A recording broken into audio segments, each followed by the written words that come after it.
ਦਵਾਈ ਤੇ ਪਰਹੇਜ਼ ਦੋਵੇਂ ਜ਼ਰੂਰੀ ਹਨ।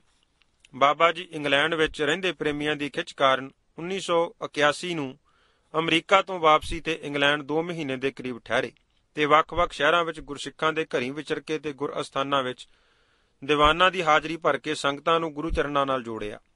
ਇਸ ਯਾਤਰਾ ਦੌਰਾਨ ਹੀ ਆਪ ਜੀ ਹੀਥਰੋ ਹਵਾਈ ਅੱਡੇ ਦੇ ਨਜ਼ਦੀਕ ਹੰਸਲੋ ਵਿਖੇ ਸਾਧ ਸੁਰਜੀਤ ਸਿੰਘ ਹੋਰਾਂ ਦੇ ਘਰ ਠਹਿਰੇ। ਸ਼ਾਮ ਦੇ ਸਮੇਂ ਪ੍ਰੇਮੀ ਸੰਗਤਾਂ ਸਾਧ ਸੁਰਜੀਤ ਸਿੰਘ ਦੇ ਘਰ ਇਕੱਤਰ ਹੁੰਦੀਆਂ। ਸੋਦਾ ਰਹਿਰਸ ਦੀ ਹਾਜ਼ਰੀ ਭਰਨ ਉਪਰੰਤ ਬਾਬਾ ਜੀ ਸੰਗਤਾਂ ਨਾਲ ਗੁਰਮਤਿ ਵਿਚਾਰਾਂ ਸਾਂਝੀਆਂ ਕਰਦੇ। ਸੰਗਤਾਂ ਨੂੰ ਗੁਰਬਾਣੀ ਦੀ ਮਹਾਨਤਾ ਤੋਂ ਜਾਣੂ ਕਰਵਾਇਆ ਕਿ ਸਤਿਗੁਰੂ ਜੀ ਨੇ ਸਾਡੇ ਉੱਤੇ ਬਹੁਤ ਮਹਾਨ ਬਖਸ਼ਿਸ਼ ਕੀਤੀ ਹੈ। ਗੁਰਬਾਣੀ ਵਿੱਚ ਪ੍ਰਭੂ ਪ੍ਰਾਪਤੀ ਦਾ ਬਹੁਤ ਸੌਖਾ ਸੁਖੈਨ ਰਸਤਾ ਗੁਰਦੇਵ ਜੀ ਨੇ ਸਾਨੂੰ ਦੱਸਿਆ ਹੈ। ਆਪਾਂ ਨੂੰ ਗੁਰਬਾਣੀ ਪੜ੍ਹਨੀ ਚਾਹੀਦੀ ਹੈ। ਜਿੱਥੇ ਗੁਰਬਾਣੀ ਨੂੰ ਪੜ੍ਹਨਾ ਹੈ ਉੱਥੇ ਗੁਰਬਾਣੀ ਵਿੱਚ ਜੋ ਗੁਰੂ ਪਾਤਸ਼ਾਹ ਜੀ ਨੇ ਸਿੱਖਿਆ ਦਿੱਤੀ ਹੈ ਉਸ ਨੂੰ ਵੀ ਧਿਆਨ ਨਾਲ ਸੁਣਨਾ ਚਾਹੀਦਾ ਹੈ। ਧਿਆਨ ਨਾਲ ਸੁਣਨ ਨਾਲ ਹੀ ਸਾਨੂੰ ਪਤਾ ਲੱਗੇਗਾ ਕਿ ਸਤਿਗੁਰੂ ਜੀ ਸਾਨੂੰ ਕੀ ਉਪਦੇਸ਼ ਬਖਸ਼ਿਸ਼ ਕਰਦੇ ਹਨ, ਕਿਹੜੇ ਮਾੜੇ ਕਰਮਾਂ ਨੂੰ ਤਿਆਗਣ ਲਈ ਪ੍ਰੇਰਨਾ ਦਿੰਦੇ ਹਨ ਤੇ ਕਿਹੜੇ ਸ਼ੁਭ ਕਰਮਾਂ ਨੂੰ ਕਰਨ ਵਾਸਤੇ ਹੁਕਮ ਕਰਦੇ ਹਨ। ਜੇ ਆਪਾਂ ਸੁਣਾਂਗੇ ਨਹੀਂ ਤਾਂ ਬਹੁਤਾ ਲਾਹਾ ਪ੍ਰਾਪਤ ਨਹੀਂ ਹੋਵੇਗਾ।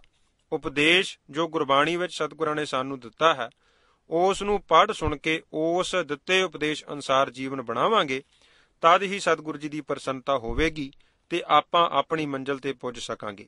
ਗੁਰਬਾਣੀ ਨੂੰ ਸੁਣਨ ਨਾਲ ਹੀ ਆਪਾਂ ਨੂੰ ਸੋਝੀ ਪ੍ਰਾਪਤ ਹੋਵੇਗੀ ਕਿ ਗੁਰੂ ਹੁਕਮ ਕੀ ਹਨ। ਸੋ ਗੁਰਬਾਣੀ ਦਾ ਸੁਣਨਾ ਅਵੱਚ ਲਾਜ਼ਮੀ ਹੈ। ਜੋ ਸੁਣ ਕੇ ਮੰਨ ਲੈਂਦਾ ਹੈ ਸਤਿਗੁਰੂ ਜੀ ਉਸ ਪ੍ਰਤੀ ਹੁਕਮ ਕਰਦੇ ਹਨ ਕਿ ਮੰਨੇ ਕੀ ਗਤ ਕਹੀ ਨਾ ਜਾਏ, ਜੇ ਕੋ ਕਹੈ ਪਿਛੈ ਪਛਤਾਏ, ਤਥਾ ਸੁਣਿਆ ਮੰਨਿਆ ਮਨ ਕੀਤਾ ਭਾਓ, ਅੰਤਰਗਤ ਤੀਰਥ ਮਲ ਨਾਓ। ਇਸੇ ਲਈ ਸਤਿਗੁਰੂ ਜੀ ਨੇ ਗੁਰਸਿੱਖਾਂ ਨੂੰ ਨਿਤਨੇਮ ਦੀ ਗੁਰਬਾਣੀ ਪੜ੍ਹਨ ਦਾ ਹੁਕਮ ਕੀਤਾ ਹੈ। ਗੁਰਬਾਣੀ ਦਾ ਹਰ ਰੋਜ਼ ਪਾਠ ਕਰਨ ਅਤੇ ਸੁਣਨ ਨਾਲ ਸਾਡੇ ਅੰਦਰੋਂ ਸੂਖਸ਼ਮ ਪਾਪ ਸੰਸਕਾਰਾਂ ਦੀ ਮੈਲ ਲੈਣੀ ਸ਼ੁਰੂ ਹੋ ਜਾਂਦੀ ਹੈ। ਗੁਰਬਾਣੀ ਸੁਣ ਮੈਲ ਗਵਾਏ, ਸਹਿਜੇ ਹਰ ਨਾਮ ਮਨ ਵਸਾਏ, ਤਥਾ ਗੁਰਬਾਣੀ ਸੁਨਤ ਮੇਰਾ ਮਨ ਦਰਵਿਆ, ਮਨ ਭੀਨਾ ਨਿਜ ਘਰ ਆਵੈਗੋ। ਸਮਾਂ ਪਾ ਕੇ ਆਤਮਾ ਪਵਿੱਤਰ ਹੋ ਜਾਂਦੀ ਹੈ ਅਤੇ ਹਿਰਦੇ ਵਿੱਚ ਨਾਮ ਦਾ ਵਸਣਾ ਸ਼ੁਰੂ ਹੋ ਜਾਂਦਾ ਹੈ। ਭਟਕਦਾ ਹੋਇਆ ਮਨ ਨਾਮ ਰਸ ਵਿੱਚ ਭਿੱਜ ਕੇ ਆਪਣੇ ਨਿਜ ਘਰ ਵਿੱਚ ਆ ਜਾਂਦਾ ਹੈ ਤੇ ਇਸ ਜੀਵ ਆਤਮਾ ਦਾ ਕਾਰਜ ਸੌਰ ਜਾਂਦਾ ਹੈ। ਦੂਸਰੇ ਗੁਰਬਾਣੀ ਦਾ ਪਾਠ ਕਰਨ ਨਾਲ ਸਾਨੂੰ ਨਿਤ ਨਵੀਂ ਸਤਿਗੁਰੂ ਜੀ ਦੀ ਅਗਵਾਈ ਪ੍ਰਾਪਤ ਹੁੰਦੀ ਹੈ। ਜਿੱਥੇ ਗੁਰਬਾਣੀ ਦੇ ਲੜ ਲੱਗਿਆਂ ਪਰਮੇਸ਼ਰ ਪ੍ਰਾਪਤੀ ਦਾ ਪੰਧ ਨੇੜੇ ਹੁੰਦਾ ਹੈ ਉੱਥੇ ਮਨ ਨੂੰ ਵੀ ਸਦੀਵੀ ਸ਼ਾਂਤੀ ਮਿਲਦੀ ਹੈ। ਦੁਨਿਆਵੀ ਕੰਮਾਂ ਕਾਰਾਂ ਵਿੱਚ ਵੀ ਅਨੇਕ ਪ੍ਰਕਾਰ ਦੇ ਵਿਘਨਾਂ ਦਾ ਨਾਸ਼ ਹੁੰਦਾ ਹੈ। ਜਿੱਥੇ ਗੁਰਬਾਣੀ ਪੜ੍ਹੀ ਜਾਵੇ ਉੱਥੇ ਕੋਈ ਜੰਤਰ ਮੰਤਰ, ਟੂਣਾ ਟਮਾਣਾ ਜਾਂ ਕੋਈ ਭੈੜੀ ਆਤਮਾ ਵੀ ਅਸਰ ਨਹੀਂ ਕਰ ਸਕਦੀ। ਗੁਰਬਾਣੀ ਸਾਡੇ ਲੋਕ ਪਰਲੋਕ ਸਵਾਰਦੀ ਹੈ। ਜੋ ਗੁਰਬਾਣੀ ਪੜ੍ਹਦੇ ਹਨ ਉਹ ਧੰਨਤਾ ਦੇ ਯੋਗ ਹਨ। ਜੋ ਜੇ ਗੁਰਬਾਣੀ ਤੋਂ ਵਾਂਝੇ ਹਨ ਉਹਨਾਂ ਨੂੰ ਜ਼ਰੂਰ ਗੁਰੂ ਕੀ ਬਾਣੀ ਦਾ ਪਾਠ ਕਰਨਾ ਆਰੰਭ ਕਰ ਦੇਣਾ ਚਾਹੀਦਾ ਹੈ। ਗੁਰਮਤਿ ਵਿਚਾਰਾਂ ਸਮਾਪਤ ਹੋਣ ਉਪਰੰਤ ਸੰਗਤ ਨੇ ਲੰਗਰ ਛਕਿਆ। ਸਹਿਜੇ ਸਹਿਜੇ ਸੰਗਤ ਵਿਦਾ ਹੋ ਗਈ, ਪਰ ਇੱਕ ਮਾਤਾ ਜਿਸ ਦਾ ਨਾਮ ਵੀ ਹਰਨਾਮ ਕੌਰ ਸੀ ਉਹ ਸੰਗਤ ਦੀ ਵਿਦਾਇਗੀ ਤੋਂ ਪਿੱਛੋਂ ਠਹਿਰ ਗਈ ਤੇ ਬਾਬਾ ਜੀ ਪਾਸ ਆ ਕੇ ਬੇਨਤੀ ਕੀਤੀ ਕਿ ਮਹਾਰਾਜ ਜੀ, ਆਪ ਜੀ ਨੇ ਕਾਫੀ ਸਮਾਂ ਗੁਰਬਾਣੀ ਦੀ ਮਹਾਨਤਾ ਨੂੰ ਦਰਸਾਉਣਾ ਕੀਤਾ ਹੈ। ਮੈਂ ਵੀ ਹਰ ਰੋਜ਼ ਪਾਠ ਕਰਦੀ ਹਾਂ, ਗੁਰੂ ਮਹਾਰਾਜ ਜੀ ਦਾ ਅਖੰਡ ਪਾਠ ਵੀ ਕਰ ਲੈਂਦੀ ਹਾਂ। ਕਿਸੇ ਪ੍ਰੇਮੀ ਦੇ ਘਰ ਅਖੰਡ ਪਾਠ ਹੋਵੇ ਤਾਂ ਬਿਨਾਂ ਭੇਟ ਲਾਏ ਤੋਂ ਮਹਾਰਾਜ ਜੀ ਦੀ ਬਾਣੀ ਦੀਆਂ ਰੌਲਾ ਵੀ ਲਾਉਂਦੀ ਹਾਂ। ਸਾਡੇ ਘਰ ਵਿੱਚ ਇੱਕ ਬਹੁਤ ਵੱਡੀ ਪਰੇਸ਼ਾਨੀ ਹੈ ਜਿਸ ਤੋਂ ਅਸੀਂ ਸਾਰਾ ਪਰਿਵਾਰ ਬਹੁਤ ਦੁਖੀ ਹਾਂ। ਬਾਬਾ ਜੀ ਨੇ ਬੀਬੀ ਨੂੰ ਪੁੱਛਿਆ ਕਿ ਪਰੇਸ਼ਾਨੀ ਕੀ ਹੈ। ਗੁਰਬਾਣੀ ਪੜ੍ਹਨ ਸੁਣਨ ਵਾਲੇ ਦੀਆਂ ਤਾਂ ਪਰੇਸ਼ਾਨੀਆਂ ਹਟਣੀਆਂ ਚਾਹੀਦੀਆਂ ਹਨ।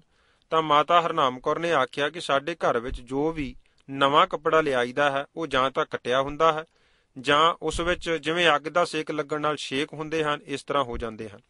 ਕਈ ਵਾਰ ਤਾਂ ਬੱਚਿਆਂ ਦੇ ਪਾਉਣ ਵਾਲੇ ਕੱਪੜੇ ਵੀ ਨਹੀਂ ਬਚਦੇ। ਸਾਰੇ ਘਰ ਵਿੱਚ ਬਹੁਤ ਜ਼ਿਆਦਾ ਸਹਿਮ ਦਾ ਮੰਡਲ ਛਾਇਆ ਹੋਇਆ ਹੈ ਤੇ ਕਾਫੀ ਨੁਕਸਾਨ ਹੋ ਰਿਹਾ ਹੈ, ਜਿਸ ਕਾਰਨ ਅਸੀਂ ਸਾਰੇ ਪਰੇਸ਼ਾਨ ਹਾਂ। ਬਾਬਾ ਜੀ ਕਹਿਣ ਲੱਗੇ, ਬੀਬੀ ਜੀ, ਜਿਸ ਤਰ੍ਹਾਂ ਤੁਸੀਂ ਦੱਸਦੇ ਹੋ ਕਿ ਤੁਸੀਂ ਨਿਤਨੇਮ ਵੀ ਕਰਦੇ ਹੋ ਤੇ ਹੋਰ ਬਾਣੀ ਵੀ ਪੜ੍ਹਦੇ ਹੋ, ਜਿਸ ਘਰ ਵਿੱਚ ਬਾਣੀ ਦਾ ਨਿਤਨੇਮ ਹੁੰਦਾ ਹੋਵੇ ਉੱਥੇ ਇਸ ਤਰ੍ਹਾਂ ਦੀ ਗੱਲ ਕੋ ਹੋਣੀ ਤਾਂ ਨਹੀਂ ਚਾਹੀਦੀ। ਮਾਤਾ ਜੀ ਕਹਿਣ ਲੱਗੇ, ਬਾਬਾ ਜੀ, ਮੈਂ ਤਾਂ ਇੱਕ ਦੋ ਮਹਾਤਮਾ ਦੇ ਕਹਿਣ ਵਿੱਚ ਤੇ ਘਰ ਵਿੱਚ ਸ੍ਰੀ ਅਖੰਡ ਪਾਠ ਸਾਹਿਬ ਵੀ ਕਰਵਾਏ, ਪਰ ਫਰਕ ਕੁਝ ਨਹੀਂ ਪਿਆ। ਬਾਬਾ ਜੀ ਉਸ ਮਾਤਾ ਦੀਆਂ ਗੱਲਾਂ ਸੁਣ ਕੇ ਸੋਚੀ ਪੈ ਗਏ ਤੇ ਕੁਝ ਦੇਰ ਚੁੱਪ ਰਹਿਣ ਉਪਰੰਤ ਬੋਲੇ, ਮਾਤਾ, ਕੋਈ ਕਸਰ ਅਵਸ਼ ਹੈ।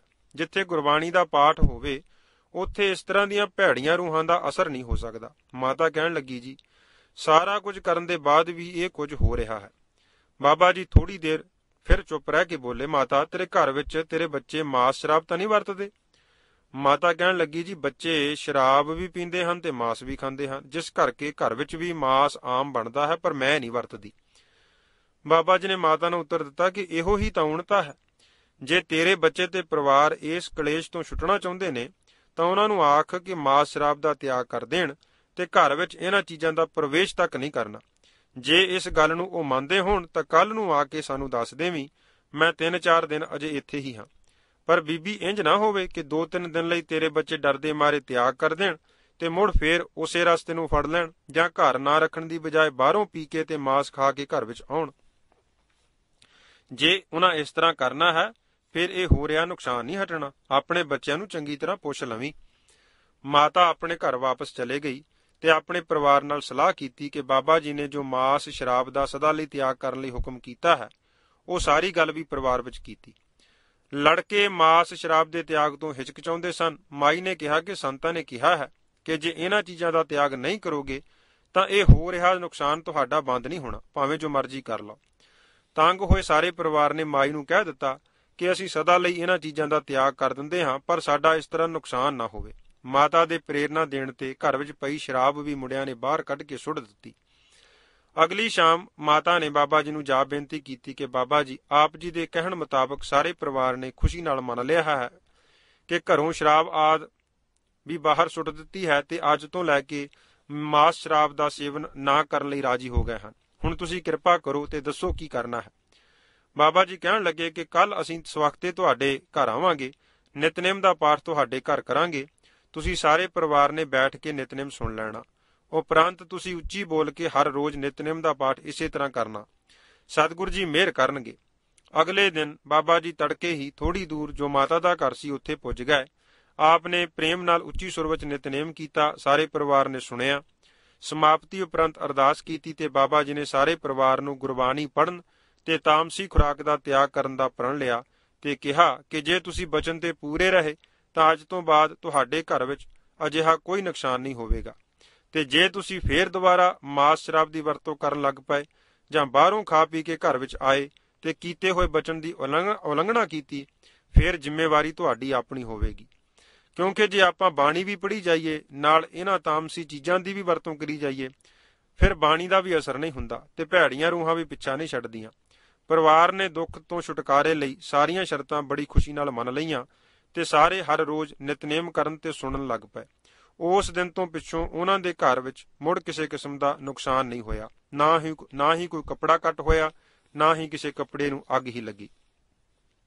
ਇਹ ਘਟਨਾ ਪੂਰੇ 10-11 ਸਾਲ ਬਾਅਦ ਉਸ ਬੀਬੀ ਨੇ ਸੁਣਾਈ, ਜਦੋਂ ਬਾਬਾ ਜੀ ਦੇ ਉੱਤਰਾਧਿਕਾਰੀ ਬਾਬਾ ਸੇਵਾ ਸਿੰਘ ਜੀ ਅਗਸਤ 1992 ਵਿੱਚ ਇੰਗਲੈਂਡ ਗਏ ਤੇ ਹੰਸਲੋ ਇੱਕ ਪ੍ਰੇਮੀ ਦੇ ਘਰ ਦਰਸ਼ਨ ਮੇਲੇ ਲਈ ਗਏ ਤਾਂ ਉੱਥੇ ਵੀ ਉਹ ਮਾਈ ਇਹਨਾਂ ਦੇ ਆਉਣ ਦਾ ਸੁਣ ਕੇ ਆ ਪੁੱਜੀ।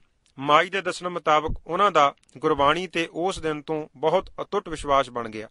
ਮਾਤਾ ਜੀ ਕਹਿੰਦੇ ਸਨ ਕਿ ਗੁਰਬਾਣੀ ਵਿੱਚ ਬਹੁਤ ਵੱਡੀ ਸ਼ਕਤੀ ਹੈ। ਸ਼ਰਧਾ ਭਾਵਨੀ ਨਾਲ ਗੁਰਬਾਣੀ ਨੂੰ ਗੁਰੂ ਸਮਝ ਕੇ ਜੋ ਵੀ ਮੰਗੀਏ ਅਵਸ਼ ਮਿਲਦਾ ਹੈ। ਗੁਰਬਾਣੀ ਸਰਬ ਮਨੋਕਾਮਨਾ ਪੂਰਨ ਕਰਨ ਨੂੰ ਸਮਰੱਥ ਹੈ। ਜੇ ਕੋਈ ਕਸਰ ਹੈ ਤਾਂ ਕੇਵਲ ਸਾਡੇ ਵਿੱਚ ਸਾਡੀ ਸ਼ਰਧਾ ਭਰੋਸੇ ਤੇ ਭਾਵਨੀ ਵਿੱਚ ਹੀ ਹੈ। ਜਿਸ ਦੇ ਹਿਰਦੇ ਵਿੱਚ ਗੁਰਬਾਣੀ ਵਸ ਜਾਂਦੀ ਹੈ ਉਸ ਦੇ ਸਾਰੇ ਦੁੱਖ ਦਲਿੱਦਰ ਨਸ ਜਾਂਦੇ ਹਨ, ਨਾਸ ਹੋ ਜਾਂਦੇ ਹਨ। ਧੰਨ ਗੁਰੂ ਅਰਜਨ ਦੇਵ ਸਾਹਿਬ ਜੀ ਦਾ ਪ੍ਰਭਾਤੀ ਰਾਗ ਵਿੱਚ ਪ੍ਰਮਾਣ ਹੈ ਕਿ ਗੁਰ ਕੀ ਬਾਣੀ ਜਿਸ ਮਨ ਵਸੈ, ਦੁੱਖ ਦਰਦ ਸਭ ਤਾਂ ਕਾ ਨਸੈ।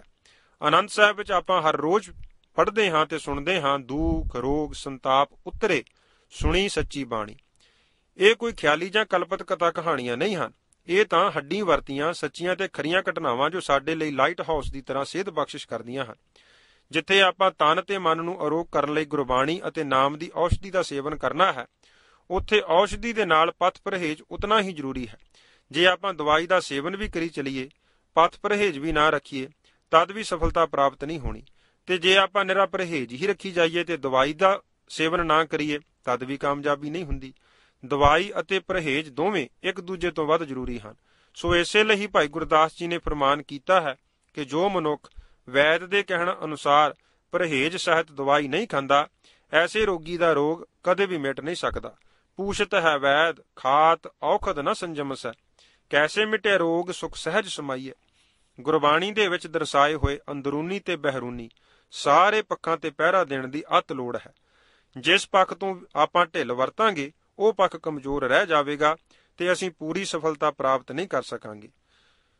ਇਸੇ ਲਈ ਹੀ ਸਤਿਗੁਰੂ ਜੀ ਨੇ ਸਾਨੂੰ ਗੁਰਬਾਣੀ ਉੱਪਰ ਪੂਰਨ ਭਰੋਸਾ ਕਰਕੇ ਇਸ ਵਿੱਚ ਦਿੱਤੇ ਹੁਕਮਾਂ ਨੂੰ ਗੁਰੂ ਹੁਕਮ ਜਾਣ ਕੇ ਸਤ ਕਰਕੇ ਮੰਨਣ ਲਈ ਤਾਕੀਦ ਕੀਤੀ ਹੈ ਤੇ ਨਾਲ ਹੀ ਦੱਸਿਆ ਹੈ ਕਿ ਇਹ ਬਚਨ, ਇਹ ਹੁਕਮ ਪਰਮੇਸ਼ਰ ਜੀ ਦੇ ਬਚਨ ਹਨ, ਪਰਮੇਸ਼ਰ ਜੀ ਦਾ ਹੁਕਮ ਹੈ।